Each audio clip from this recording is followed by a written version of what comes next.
everyone. I'm one of your hosts, Jason, and welcome to another episode of Working Class Music. Today is kind of cool for me because it's kind of like the first hangout with us. He's always been a cool person online, and I'm just like, I'm gonna like his status. Like, he's that cool. he's like, I agree with that. But for me, it's been a really cool thing to see being not from the Atlanta area. So for me, it's just super awesome. So this is Vaughn. Is it one of the founders or the founder of Punk Black? One of the founders. One of the founders of Punk Black. I will let Vaughn continue to introduce himself, and I will shut up. Oh man, whenever someone asks me to say what Punk Black is, I always go to this textbook definition. Yeah. I have the same thing pulled up in my head. I'm just like, Punk Black is blah blah blah blah blah blah. So I'll just say that first. Punk Black is a media network that features people of color in the rock, art, cosplay community. We do it through shows and festivals and podcasts. Just all kind of things. Nelson runs the podcast. Yeah. Just a little bit of everything.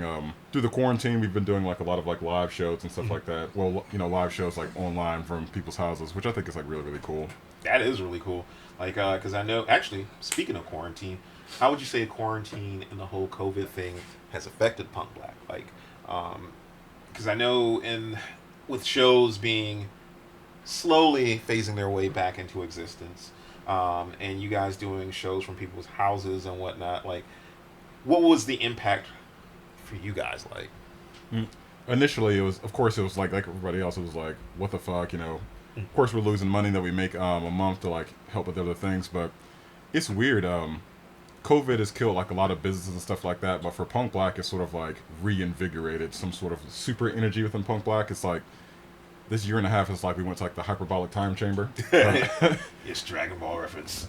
Yeah, I'm actually really excited for us to start doing shows again, because if COVID didn't happen, we would have always sold merch online, but we pretty much started a new clothing line online. We've been really focusing on getting our online presence up and just really, really beefing it up, just trying to hit that Super Saiyan status online. It's been really shitty for a lot of things, but for Punk Black, most of all, it's been pretty dope. Damn, well, that's what's up. I know, like I said, COVID has been kind of like the T-virus in Raccoon City. That's the basic way to say it, except you have in America, which Raccoon City is in America, but kind of like Raccoon City with Trump. That's the best way to put it. Going from that, though, it's always nice for me to meet a fellow alternative person of color. And, I think, especially growing up for me, you don't see a lot of us. And now it's kind of cool to see so many people that gravitate towards that crowd, that is a part of that crowd. So one of the questions that I did think of that I wanted to ask you is, what was your experience like growing up, being a person of color and being more into the alternative stuff? And then how did that work its way with the other founders of Punk Black to become Punk Black? Good question. Of course, my upbringing within the rock and alternative, music and the sort of style was pretty much just like every other person of colors. You went to school, people hated on you for it. People picked on you. They talk shit.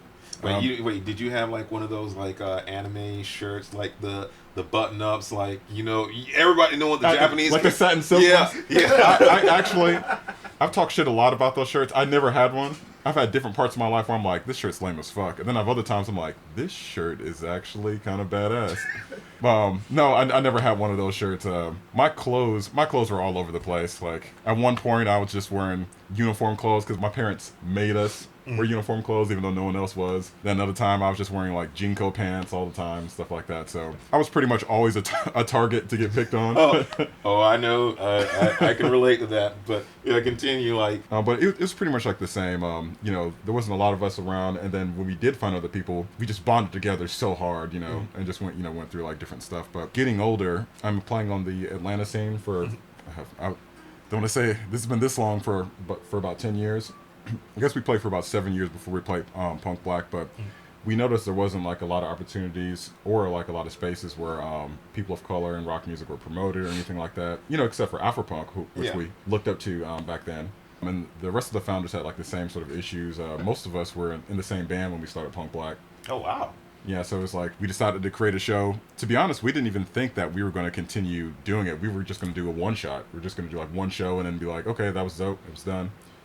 But when we did the show, so many people came up to us, they're like shaking our hands and be like, yeah, thank you so much for doing this. The city really needs this. The scene really needs this. We're like, oh shit, the scene does really need this. Yeah.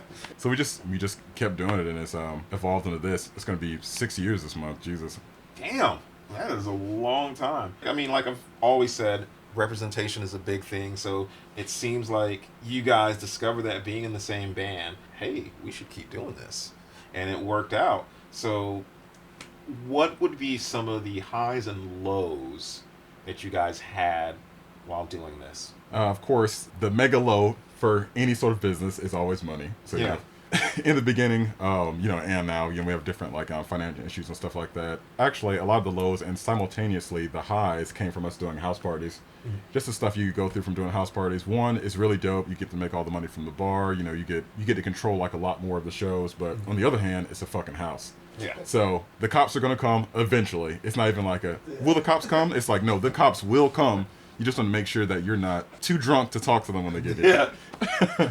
And of course, like when we started playing at venues and everything like that, it became like a little more difficult in the beginning until we started getting like a little more notoriety. Mm-hmm. Now venues, they'll fuck with us pretty easily. Damn, that's what's up. Damn, that's actually pretty cool because being a musician yourself, getting venues and getting people to take notice of you is something that's really hard. But like just from my viewing, like you guys' online presence have like blown up. I'll do the little hashtag punk black. I'm like, oh, see me.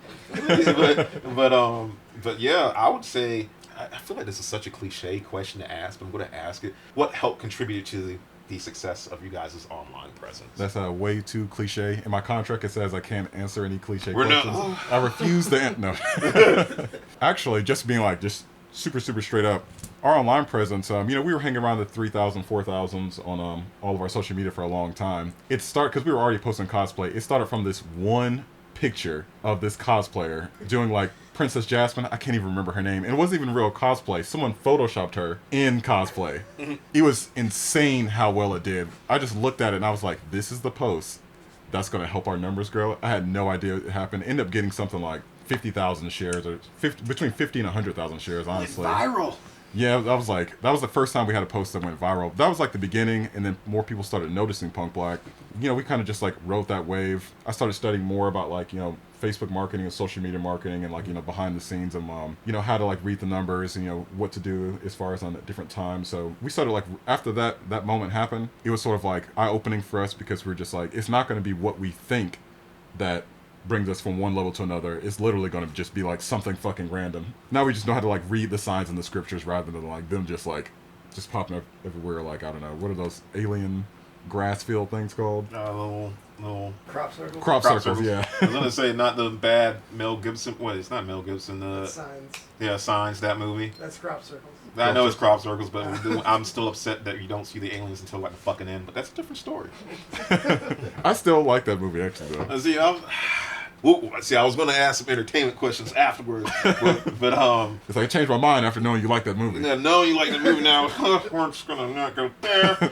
But I was gonna say, yeah, back to me being serious, and then she's like, "Have you watched the show?" Like, not that serious. But one thing I wanted to ask, which is a serious topic, especially with so many things like George Floyd and Breonna Taylor, and all of that happening last year with COVID.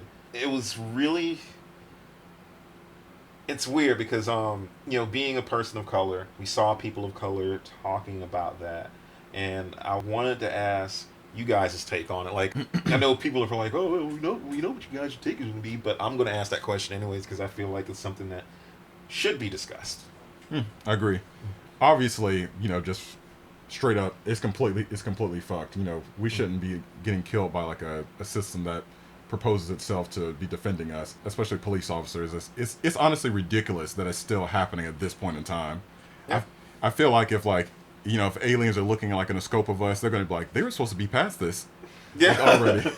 They're just like, look at their timeline, bring it up. It's like they don't realize that they're like 99.9% the same and they're still killing each other over racism. Yeah. It's really, really idiotic. And honestly, like, it's gotten to the point where, I feel like racism has always been, just really, really fucked up from the ground floor, but I almost view it as like a mental illness at this point, like a hardcore mental illness, because some racists are so racist to the point that it fucks them. Like, businesses will be racist to the point that it fucks them. It's completely ridiculous. I'm like, you're a racist piece of shit. Got it. I'm like, but you want to like hurt your business? You want to hurt like your family? Like, cops want to go to jail and then like have their family go through this. Their kids are getting like hit up at school because their dad's like a murderer and stuff like that. I'm like, it's completely imbecilic. Why are you doing it? That's exactly my thoughts. No, but I agree with you 100%. Like on that, I agree with you 100%. To me, personally, especially going out to the protest last summer and seeing everything that transpired, I don't understand how some people can turn a blind eye to it. Like, I don't understand how people can claim, oh yeah, well, fuck, we're gonna go there. I don't understand how some people can claim to be an ally and be like, oh, well, I have black friends, and then just, well, they shouldn't have done this. And it's just like, it makes no fucking sense. And this segues into another question I had on my checklist.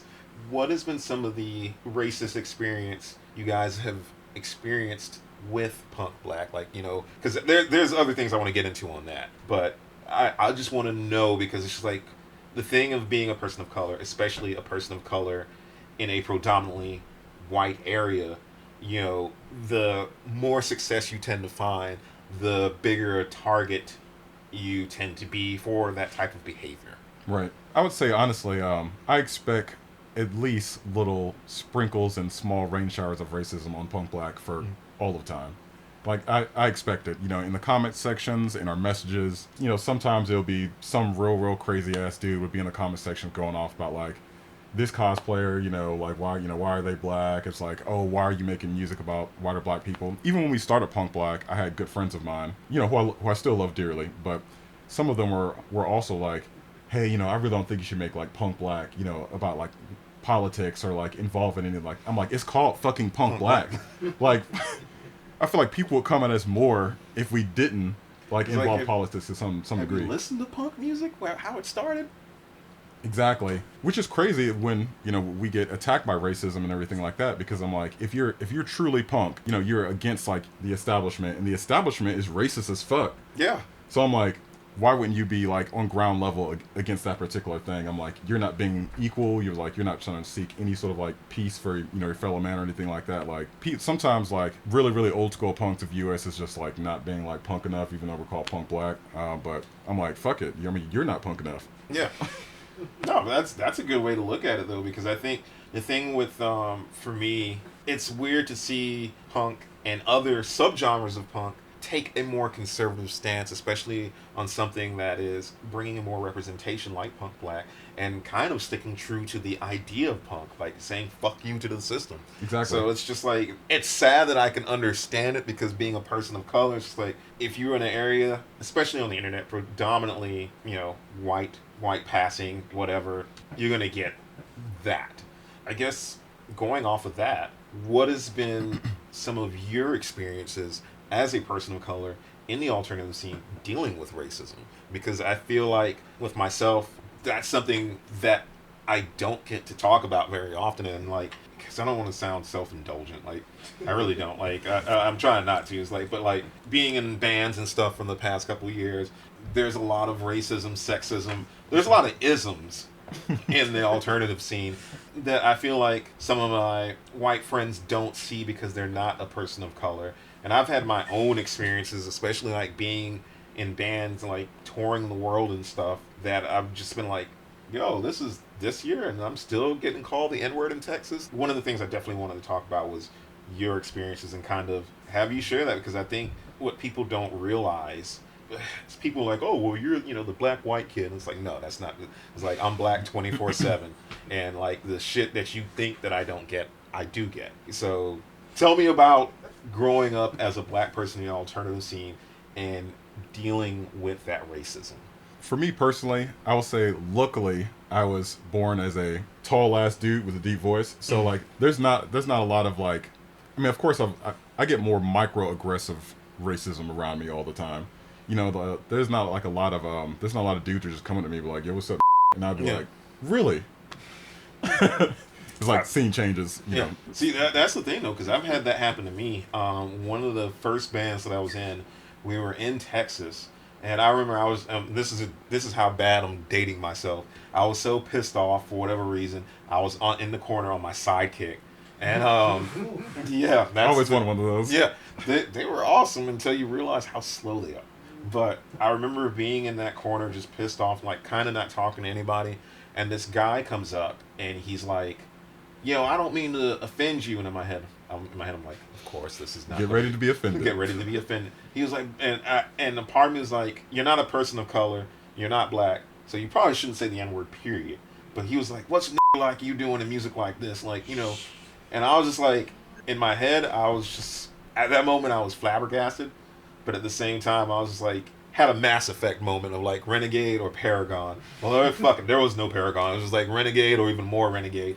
But the scary thing about that is, I was like, there's the hood side of me that was like, yo, hit this dude in his shit, call it a day, you good. And then there was the other part of me, the realist, that was like, dude, no matter what you do, if you hit this person, you're in the wrong because you're in an area where you're the minority and you're going to be seen as the aggressor no matter what he did. Definitely. So yeah, mine's been, like I said, more microaggressive, like backhanded compliments. Like we'd play like a really, really good show, and then we have like some white guys that would come up to us and be like, "Man, yeah," it's like, "Y'all are super dope. We thought y'all were gonna suck. Like be like a rap group or something," and like they just think they're just like, "Oh, we're giving these guys a compliment," and I'm like, you're literally fucking insulting us. Yeah. It's usually stuff like that, or you know, trying to book out a place that like doesn't really want to pay attention to you, or especially back in the day. I was talking to Houston from Blood Plums because it's crazy. He said when he was in the Atlanta scene, it wasn't like this, but everything was really, really split up. You know, on the Atlanta scene, you had like the hijacking music crew, and then you had I don't know. Honestly, all the other little small organizations around it. Hijacking was like the sort of big dogs around there, and it was always groups like that or other groups that just wouldn't let you play. They wouldn't tell you what reasons, and not to talk up our shit, but we weren't like a shitty band, back in the day. So I don't know where was going at. I started getting frustrated. No. I just know we're sharing experiences. I was like, these sons of bitches. Yeah. But again, like more microaggressions like that. Like I said, a lot of backhanded compliments or a lot of silence. So for the viewers who might not know what a microaggression is.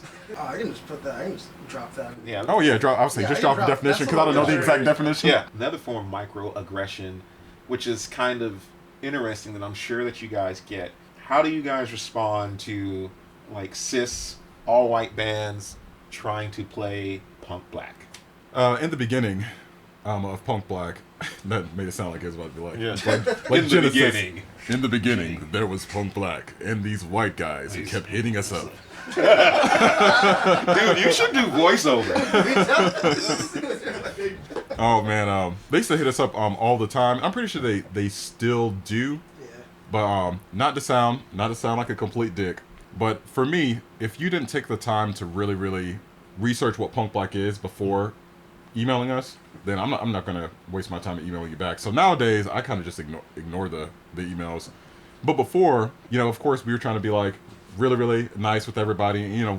I've played on like a pretty much all white scene my entire Atlanta life before punk black started. So we'd be like, hey man, this is for all people of color and stuff like that. And sometimes we get like, oh well, that's racist, and I'm like, oh. How is it? And it's crazy. It's so crazy to me that one, again, they didn't do the research to look at it. It's called punk black. We like put people of color on our page like all the time. They'd still hit us up. They call us racist for it. It's really ridiculous because I'm just like, you can literally go anywhere and succeed. Like we had to create an entire scene just to curate people of color in the rock community. I'm like, you could have played on the street mediocrely and been fine. I'm still trying to like wrap my head around like, so they're calling you guys racist for an all white band not being able to play punk black, a place for people of color. Exactly. I think the most frustrating one, we still go through this now. There's of course we have bands that have people of color who also have white members, and that's totally fine. It's just like as long as your band has like a person of color, because that's what we're trying to highlight. That's we're pretty lenient with as far as that goes. But there are some bands out there who have people of color, but the people of color in the band don't want to play punk black because they feel like we're ostracizing white people. We've got that. It's just like that's insane to me. Like I'm sorry, like this is a real reaction. Like that is stop me in my speech. Like, how? Reverse racism. They feel like there's some sort of like black ally. It's like white people going through their like strife of not being to play on the punk black scene, which is like, oh yeah, we can't play punk black, so we're gonna hate them, but we're gonna go and play Warped Tour. Like, yeah, yeah. To be honest, I cannot wait. Like, picture it 5 years later from now, we've got like punk black studios. We're doing it's basically like MTV but way cooler, and there's people of color. And then we've got like this group of like white protesters like outside. Oh, maggots. The maggots are like, oh, they're racist. They're reverse racist because we're Exactly. white and they don't want to give us the place that we have already in every other market. I'm like, you can literally go anywhere. Oh my god! Like, I'm sorry. Like, give me a second, because like I'm literally like that really like I'm just like. Wow. Like, bro, like, as a person of color, like, people have no idea how many times my skin color came before my music abilities in a predominantly white scene. How many times people were like, low-key, or, well, it wasn't low-key, said it was like, hey, you guys are cool, but you got a black guy, like, or you guys are cool, or you got this, and it's just like, to have black people be like, oh, we don't want to play this because it's ostracizing white people. They're like protesting us. Yeah. Like, you can still buy a ticket and show up. Like, Yeah. And honestly, a lot of them still would. They would still come to punk black, and they would still, enjoy the atmosphere and stuff like that. But we've had people that's told me to my face that are just like, hey, yeah, my band's not going to play because I feel like white people, all white bands should be able to play too. But I'm like, this is literally for this.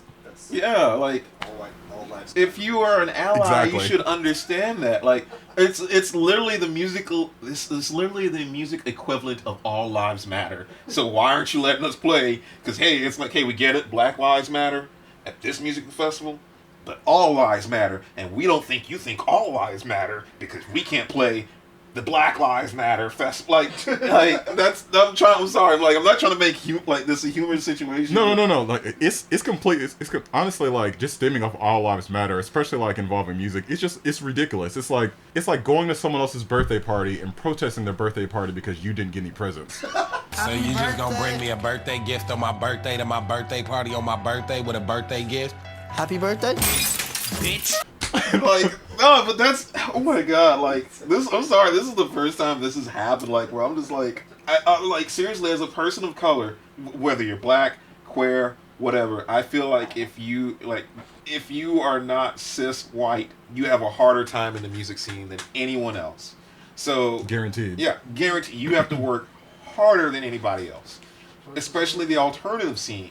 Because, like, people don't realize, like, hey, marketing comes into play. So, unless you are a lighter shade, you typically don't see, like... See, I was going to try to make it humorous, but I don't feel like it should be humorous. I was like, you don't see, like, a super, like, midnight-ass, like, black dude, like, fronting a super successful band or in a super successful band without some kind of management or some kind of someone saying, hey, we don't know if this image is really good, which is low-key, hey... got a black person and we're trying to market you in the subgenres. You see more of that, but like,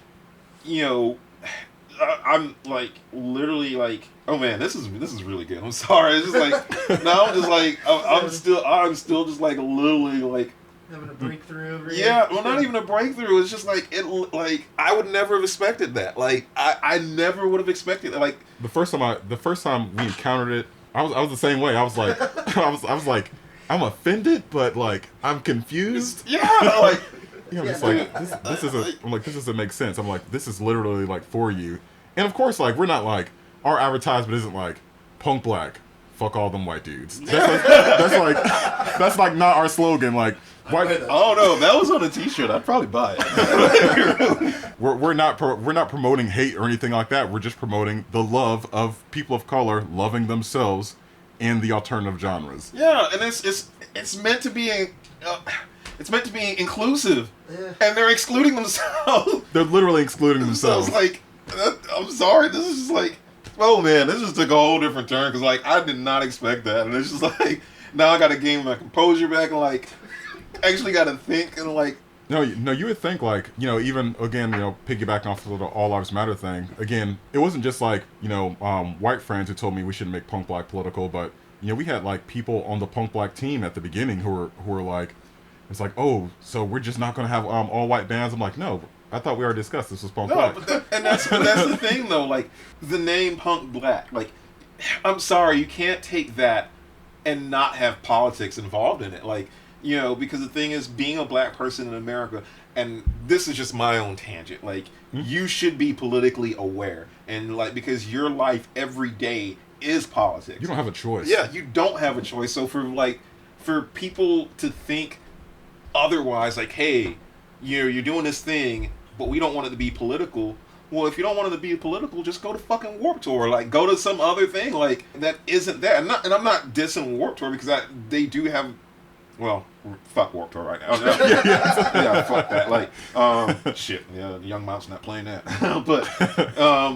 but no, it's just like, it just blows my mind because, like, realistically, I think what a lot of people don't realize is being a person of color, every day of your life is political. Like, not necessarily in the sense of like, oh, I'm gonna go and vote for Biden, but in the sense of like, you have to deal with racism, you have to deal with so many things. And it just, like, blows my mind, like, whatever a person of color is, like, all lives matter. Like, yeah, but that's not the focus right now. Like, all lives can't matter until this life matters. Because that's an oxymoron. It's just, like, right now with Asian violence going on. And it's just, like, it pisses me off because I have an Asian person in my band. And I love him to death. And it's just, like, I've had so many people come up and just try to white-splain the whole Asian violence thing, like, well, the Wuhan flu, and it's just like, no, that's fucking wrong. And if you're gonna tell this person, we know we've excluded you in this music scene, and you, oh my god, I'm sorry, I'm ranting right now. Like, no, it's fine. It's really frustrating because a lot of times the people who are the most vocal, like, stupidly vocal. What I was gonna stupidly vocal. I like that. Stupidly vocal. They're always like the loudest, and they do the least amount of research. And they're always the ones who are just like, hey, let me white-splain Asian. Hey, let me like white-splain Black Lives Matter. The crazy thing is, of course, it's like, as everybody already knows, and if you're watching this, you should probably already fucking know. Black Lives Matter, of course, doesn't mean that all lives don't fucking matter. It's just like literally a particular movement about a particular thing. Yeah, and that's the thing that always blew my mind about it, because it's just like, whenever you say Black Lives Matter, people don't realize the context behind it. It's just like, hey, this police shooting that keeps happening to a certain group of people, and we're saying, hey, we're tired of getting fucking shot. You express that through this phrase, and then people are like, whoa, we know you're tired of getting shot, but could you say that a different time, because all lives matter? And like, that just blows my mind. So I guess to kind of try to go into a different, like, try to get off this Jason being whatever right now.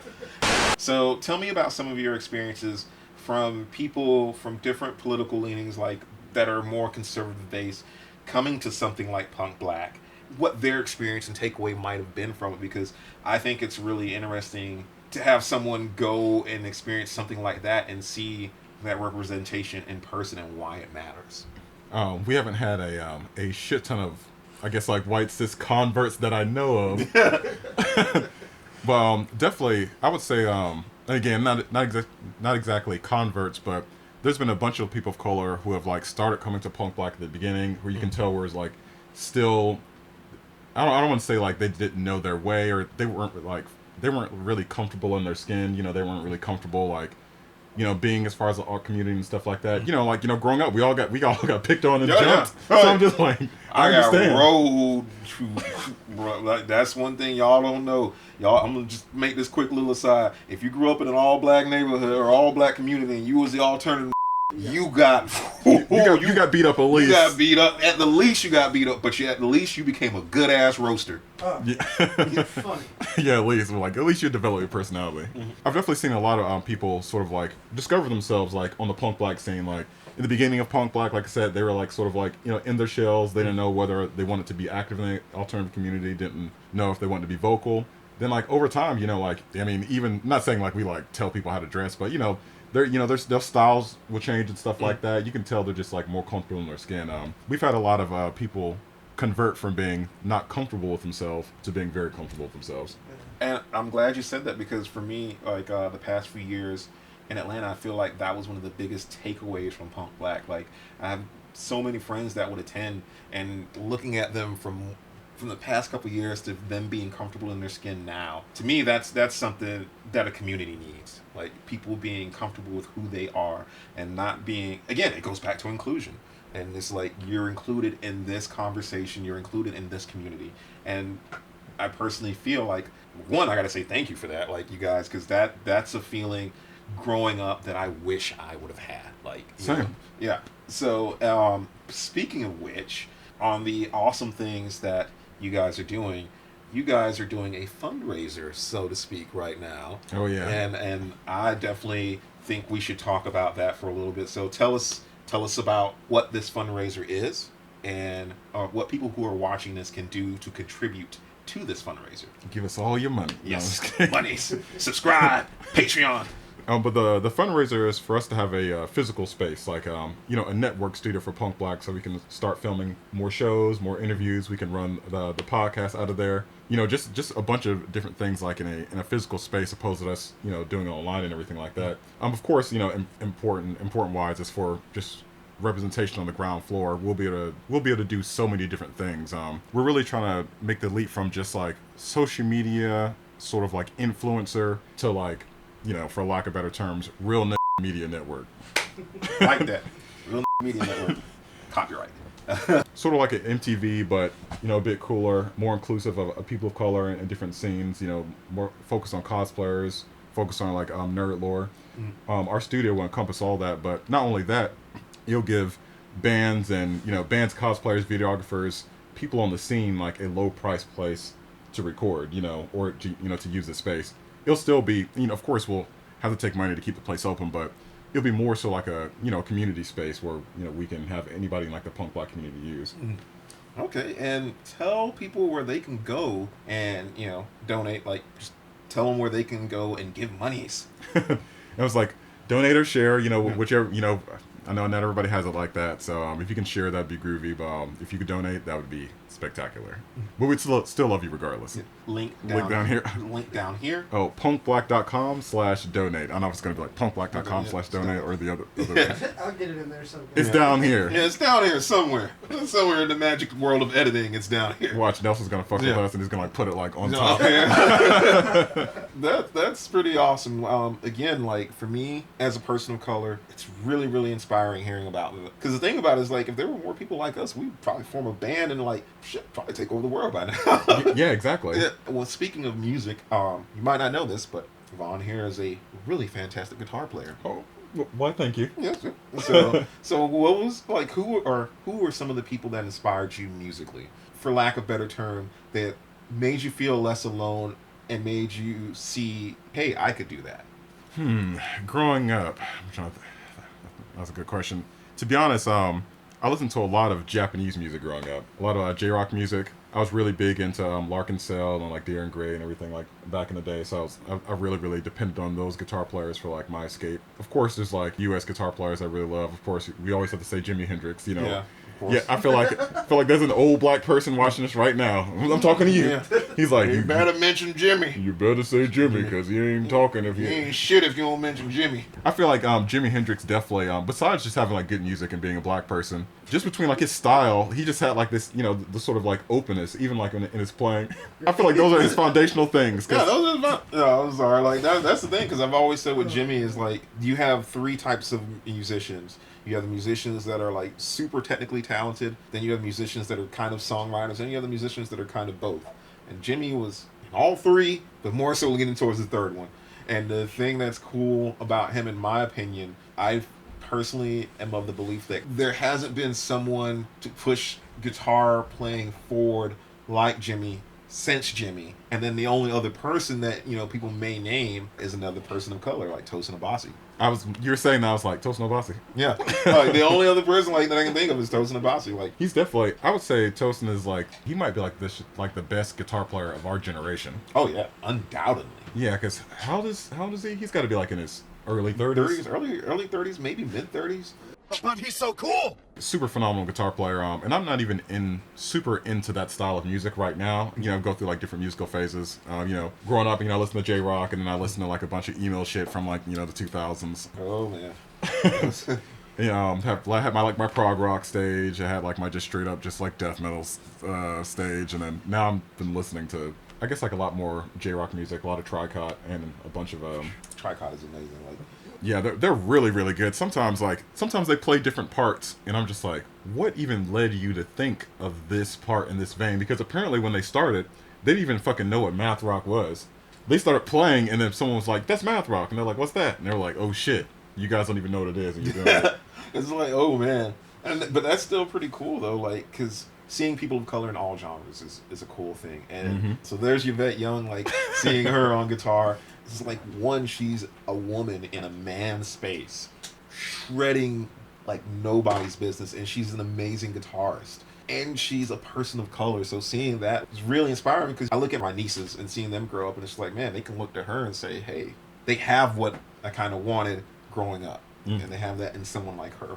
So that's really inspiring. I can't wait until, of course, like the punk black scene, but just, you know, rock music erupts again, because as far as people of color, local and like underground, there are so many fucking good musicians and good artists on just like the punk black scene in general, like all of the US, well, honestly all over the world. Some of these guitar players, I'm just like, fuck. Not to put you on the spot, but what are some of the artists that have played punk black? Some of the ones that you would recommend that people like drop everything and listen to like right now after this interview. Yeah. After the interview, they're like, pause. Open Spotify. Whew. Okay. Of course, like the hometown heroes, you know, Concrete God. I just love everything about them. Like their music is like it's like a little modern, but like, you know, I guess more classic. It's like back and forth. Demetrius, her voice is just like, it's literally like goddess level. Like if she was on the other side of the wall and she started singing, I'd be like, did a goddess just appear? Concrete God, the Muslims, I fucking love them. They're one of my favorite punk black bands of all time. They just, you know, their political messages, like the way they advertise their music, like everything's like perfect. The Tissues, I'm just trying to just go from different regions. The Tissues, they're a West Coast band. Also, one of my favorites. Awuki is also one of my favorite West Coast bands. They're actually about to come back, which I'm stupid excited for. Side story. This is just like talking shit about our own band, but we played the first punk black that we did in LA, maybe like the second year after punk black. We had no business traveling across the states to do like a show, but we were so ambitious, and we just wanted to do it. But we had so many things that happened around that time. We had to like get another drummer, you know, like we didn't get to like practice as much, so like we pretty much bombed our set when we got there. We were so frustrated because we traveled to LA, but that was my first time getting woodshedded, which for people don't know what woodshedded is. It's literally when you play a show that's like sort of okay or shitty, and the band after you murders you. Oh. And Awuki, watching their set, I was so angry but so proud and so happy at the same time, because they were so fucking good. I'm like angrily bobbing my head. I'm like, I can't believe this band is just murking us. They're so I've had plenty of experiences like that. There's this Asian post-rock band called Wander. We were playing a show. I hadn't listened to them prior, like, and this is a weird thing that I do, like, I try not to listen to bands that I haven't heard of that we're playing with, because I want to see them live and have that experience for the first time. They started playing and they just started shredding, going to town, and that was the woodshed moment for me, because like our show, like that show, we bombed the fuck out of it. I remember our drummer playing, like I remember the first song we went into, I don't know what happened, but I remember turning around and seeing, like, because we were using my MacBook, and I remember turning around, seeing that it just fell over, and I was like, oh, so this is how tonight's gonna go. And then I remember, like, they came up to us afterwards, like, oh, you guys are pretty cool. I'm like, oh, thanks. Like, and then I remember turning to my other guitarist and I'm like, they're gonna totally murk us. And he's like, oh, you don't know. They like murdered us. So, getting woodshedded, but you know what though, getting woodshedded by really cool people to me is not a bad thing. It just makes you want to be better. Exactly. This is one thing that I definitely want to keep alive with the music scene, but like in a positive way. Really healthy competition. I feel like that's what's needed for a lot of people to get better. It's not, not like on some bullshit where people just like are crying because they feel like they lost, but on some anime shit to where we're like, we see someone else kick ass, we're like, no, I have to get stronger. Gotta get Vegeta. Yeah, exactly. It's like, damn it, Kakarot. Damn it, Kakarot. Oh my God, he's so goddamn cool! What the f*** are you doing back here? So, being friends with you on Facebook, I know that you're a big Marvel guy. I'm a big overall comic guy. Like, it's weird. Comics, I know I'm getting a lot of shit for this. It really depends on the writer more than the brand. Because Donny Cates with The King in Black, to me, that was the best thing to come out last year, comic book wise. Don't get me wrong, I did enjoy the new Batman, and I say that quotation because he was just like, oh, we're gonna give him a black Batman. I'm like, oh no, this is gonna go, but it was really good. It was really well done. Oh, okay, nice. And like, I know this is just a tangent right now, but the one thing that sold me on it was when he didn't compare himself to Bruce Wayne's Batman. He was like, no, I'm gonna be my own. I'm gonna be better. And it's just like, that's real shit. Like, that's I feel like Bruce Wayne would respect that. Actually. Yeah. What's the question I was going to ask? Because who is a character you are excited to see come to the MCU that we haven't seen yet? Oh, well, I was gonna say. As soon as you're saying, I was like Spider-Man, and then like you didn't finish, and I was like Spider-Man, and you're like, who is? And I was like Spider-Man. Miles Morales. Whenever he debuts to like the MCU, I don't know what I'm gonna do. I'm definitely gonna make some Spider-Man shirts. Oh yeah, got to. So, actually, speaking of Spider-Man, what Spider-Man would you want to see in the next Spider-Verse movie? Yeah, to be honest, I fucked with everyone except for Spider-Pig. See, I feel like this. I feel like the jokes that he got in were a little too hammy. Oh my god. This guy. If they would have replaced him with, like, Spider-Man 2099, I would have been happier. But then I saw the end credits, and I was like, I'm happy. That would be badass. I also wouldn't mind Mystic Spider-Man. Ooh. Mystic Spider-Man would be crazy. He had like super dope, crazy ass powers. Yeah. Especially because they were talking about bringing in. I cannot remember the vampire villain in the Spider. The vampire of the Spider-Man universe. There's this whole comic for people who haven't seen it. I guess spoilers, but they beefed up his powers like in general. He got like fucking fang claws that came out of his wrists. And I really love the whole premise for Mystic Spider-Man as well, because it was like, I think it was Black Widow was the one who told him. I can't remember what Universal Force told him, but it's basically like the spider wasn't radioactive and gave you radioactive spider powers. The spider was a mystic spider who is dying from radioactivity, who transferred its mystic powers to him. Didn't that play into like the whole spider totem thingy? Exactly. Yeah. Okay. Yeah. I remember reading that, being like, "Oh, that's pretty fucking awesome." That was crazy badass. I would love to see that Spider-Man in Spider-Verse. Okay. Well, another MCU question. Captain and the you should have seen it by now. We're going to say Captain. Yeah, I've seen it. I was going to say no. I was going to say Captain America and the Winter Soldier. But he's Captain America, so that's what we're addressing. That's what I'm calling it. Captain America and the Winter Soldier, the TV show. Your thoughts on it? Your quick take on it? Honestly, I love the whole thing. It was really, really dope. I've heard people complain about different shit with it. Like, they're just like, oh, some people be like, the dialogue does not sound very black. And I was like, whatever. He was like a military dude. Like, what?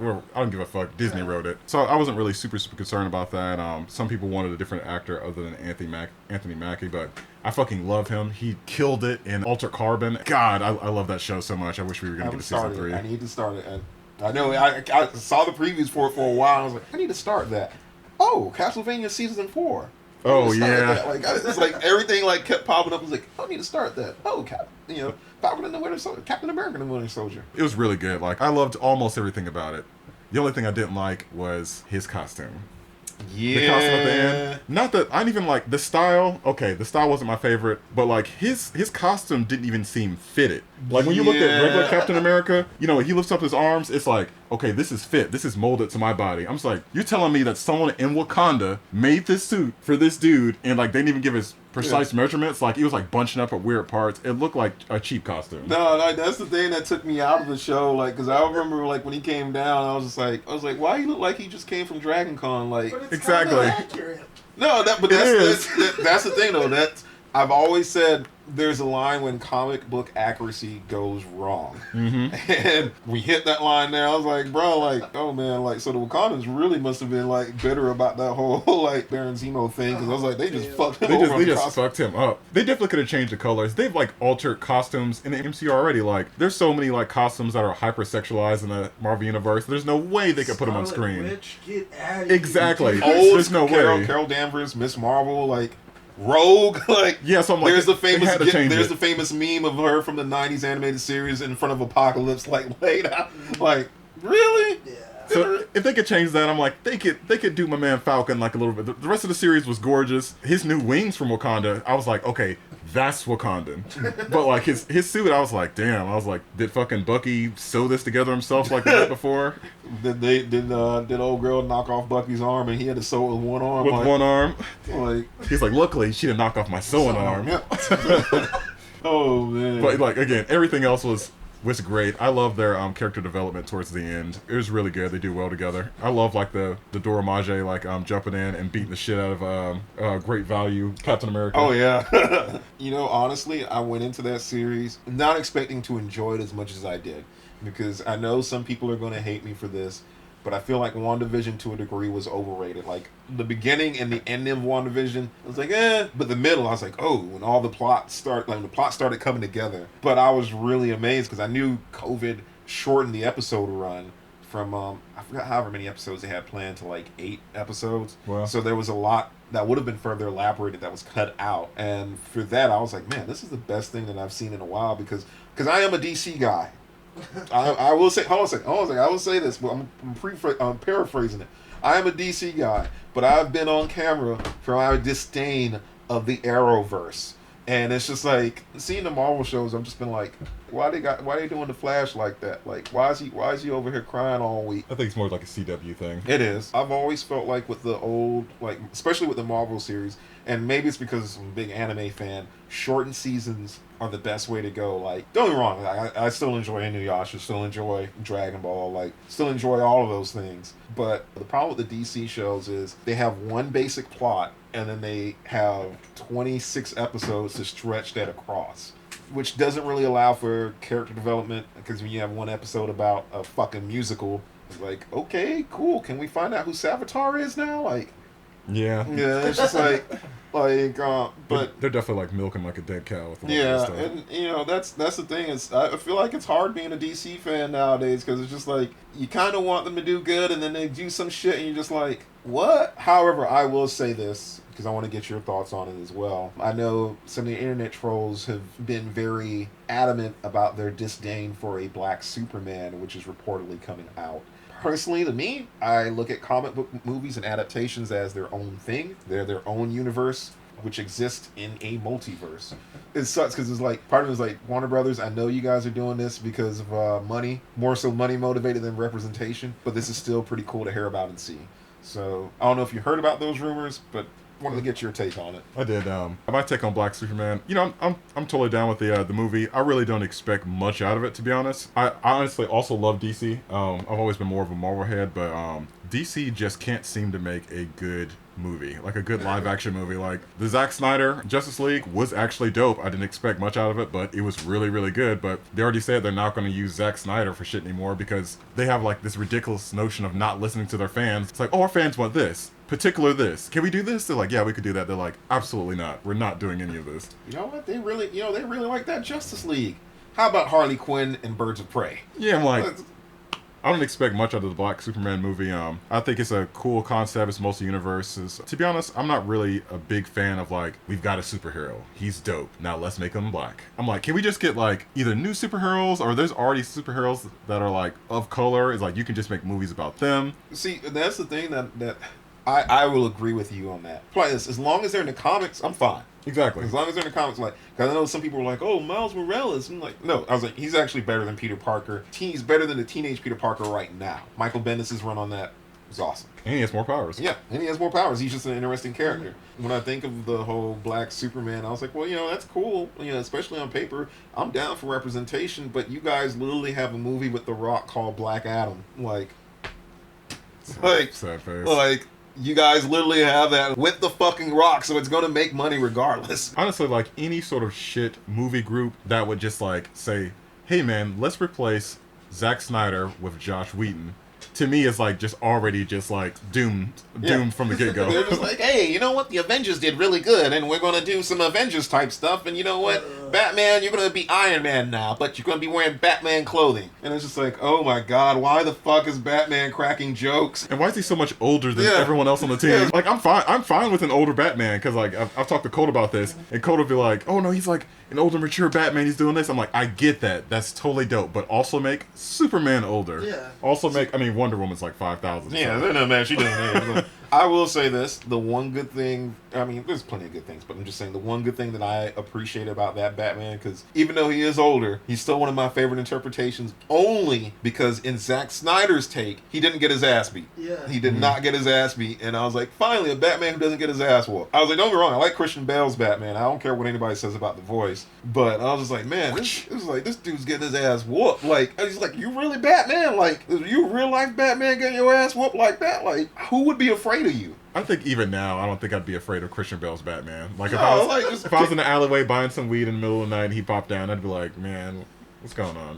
What is this? You're not wearing hockey pads. I'd be like, Just kick him in the leg, since Bane broke his back, just kick him in the leg, since he was hobbling in the beginning of that movie. But, most important question, Dragon Ball Z, because as a I'm sorry, this is like our bread and butter growing up. Like, I honestly, I think Dragon Ball Z has had a huge influence in the black culture, and it's been in the way that it's been adopted by black culture in particular, even given Mr. Popo's rather dubious oh my god. appearance. But the question I was going to ask, favorite Dragon Ball Z character? Well, my top character would probably have to be, you know what? I'm gonna say Trunks, man. Well, technically, I was the one who killed Frieza. Yeah, I really like Trunks. Like, of course, everyone likes Goku and Vegeta, but I was trying to not name like an insanely super main character. I really like Trunks because after reading, I can't remember if it was an article or I can't remember where I read it online. I might have just made it up in my mind, but apparently in the Dragon Ball Z universe,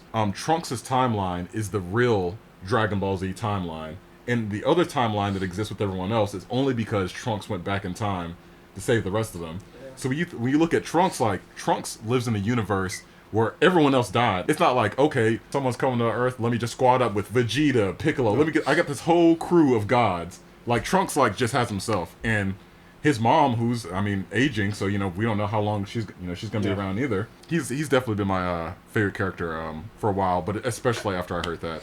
Okay, I guess to wrap this up, another DBZ question. Best Dragon Ball villain? Oh, wow, okay. So I fucking love the Cell Saga. That was definitely one of my favorite arcs. I really like the Frieza Saga as a story, but I don't really like Frieza. So I'm gonna have to say my top villain, sort of slight villain, would probably be like Majin Vegeta. Okay. I actually really like that whole thing. Him like basically turning back into a villain just because he just became obsessed with like defeating Goku. That whole thing was I've like watched that scene so many times where like Goku threatens Supreme Kai. I thought that was like a really cool scene. So Majin Vegeta was definitely my favorite. I liked Goku Black too, although I thought it was really weird that he was like slightly darker skinned and his name is Goku Black. Yeah. I don't know. You Nelson, you know the clip to insert. Egghead murderer! Hold your fire! This man isn't black! Anyways, this has been this episode of Working Class Music, and I am so grateful and so happy to finally hang out with my friend Vaughn. And Feeling mutual? Yep. Now we're gonna be best friends. So, Vaughn, where can they find you and Punk Black? Plug some links. Well, if you want to donate, you can go to punkblack.com/donate. If you want to learn anything about Punk Black, you can go to punkblack.com. It has all of our social media on there. You can find us. We're Punk Black on everything. Punk Black on Facebook, Punk Black on Instagram. Of course, you want to find me, you can find me at @Vaughn Phoenix on Instagram. There you go. Well, again, thank you guys for checking us out. Please definitely check out Vaughn. I think he's one of the coolest people in Atlanta that I've gotten to meet. I'm over here kind of fanboy. Oh, thank you. Yeah. So thanks, and no catchphrase this week. Sorry. Well, wubba lubba dub dub. Yep, there we go.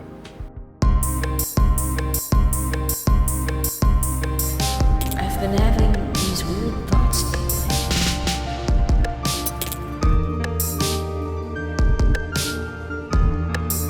Like, is any of this for real or not? Yourself will vanish from this world. I've been having these I don't know if we can just pause right there because I have to use the bathroom. That's fine.